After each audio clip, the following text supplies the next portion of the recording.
គូអន្តរជាតិកម្ពុជាអ៊ីរ៉ង់ទឹកទី1 round 1បងប្អូននេះគឺជាប្រកួតលើកទី200របស់ជើងល្បីសូមទះដៃស្វាគមន៍លើកទី200របស់ជើងល្បីម្ដងទៀតណាលើកទី200ដែលប៉ះជាមួយរំយ៉ាងណាទាត់មកជើងរបស់ល្បីទុតសងវិញពីសាដេអូយបាទជើងធ្ងន់របស់សាដេបាទយោបាទលោតចូលគៀល្បីបន្ថយទេទួលធាក់ឆ្វេងពីសាដេទាត់ជើងក្រោមល្បីដេញសាដេដេញវិញចាក់ទៅលើបោកបាទគ្រលៀសបោកបណ្ដោយចោលធ្វើឲ្យសាដេបាទទៅរបួសមកជុំទាត់មកជើងចូលពេញពាក់ក្រាលពោះសាដេទាត់វិញជើងល្បីធាក់ទប់ចាប់ធាក់មកជើងឆ្វេងទៀតមកសាដេយើងល្បីមិនទាន់បញ្ញាប់តបទេទាត់មកជើងលើកជើងប្រំធាក់សាដេថយសលឹងមុខភ្នែកមុតរៀងខ្លួនកែឆ្វេងមុខរបស់សាដេជើងល្បីកិច្ចបុកមកជង្គង់ថែមពីរដៃជើងល្បីកិច្ចតែបន្តិចទេវត្តឆ្វេងកិច្ចផុតវិញចូលគៀវត្តសក្លាប់សទាត់មកជើងសអូយលបោតចាំដៃឡើយលបោតចាំដៃបាត់ហើយនេះអត់អីទេបាទស្រួលចូលកលាក់វិញ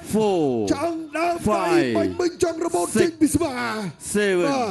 អូយបុកបាទមកជើងនឹងរទះចុះបាទហើយលើនេះដៃខាងស្ដាំដៃខាងឆ្វេងរបស់សាដេយ៉ាងណាជើងល្បីកំពុងសេរីសាដេទាត់ក្រោមទាត់សងទៅវិញពីល្បីទាត់មកជើងសងទាត់សងទៅវិញបុកសយុទ្ធរហូតដល់1 អញ្ញាដល់រួមលើកទី2នៅពាក់កណ្ដាលទឹកទី1អូយរួយសាដេជឿចុកទឹកឡើងអត់ទេ8 បុក9 10មិនតការប្រកួតទេលើកទី200របស់អ្នកគ្រាចាក់ទៅមុខជើងល្បីផ្ដួលគូប្រកួតឲ្យមកនៅទឹកទី1សូមសម្លេងមួយទៀតមិនធម្មតាទេបាទសាដេមើលមកចំហៀងខ្លួនខាងឆ្វេងជួមឡើងក្រហមចាប់ពីឆ្អឹងតាគៀកឡើងដល់ឆ្អឹងជំនីចូលក្រោមឃ្លៀដៃខាងឆ្វេងតាំងពីកលាក់ដៃលើនឹងស្មាកែងដៃគឺចូលពេញពី3ជើងនឹងគឺនិយាយទៅទ្រាំខាងឆ្វេងនឹងមុខតែម្ដងមកប៉ល់តែម្ដងទាត់មិនច្រើនជើងទេប៉ុន្តែមួយវាដកធ្ងន់បាទយ៉ាងណាក៏សូមទះដៃលើកទឹកចិត្តដល់កីឡាករអ៊ីរ៉ង់ខៀនរេសាសាដេទាំងអស់គ្នាបងប្អូនបាទ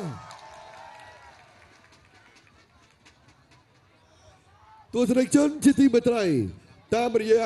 ការបោះបង់ការប្រកួតនៅក្នុងទឹកទី1ជ័យជំនះបានទៅលើបង្គោលក្រហមអ្នកគ្រាចាក់ទៅមកឈឺ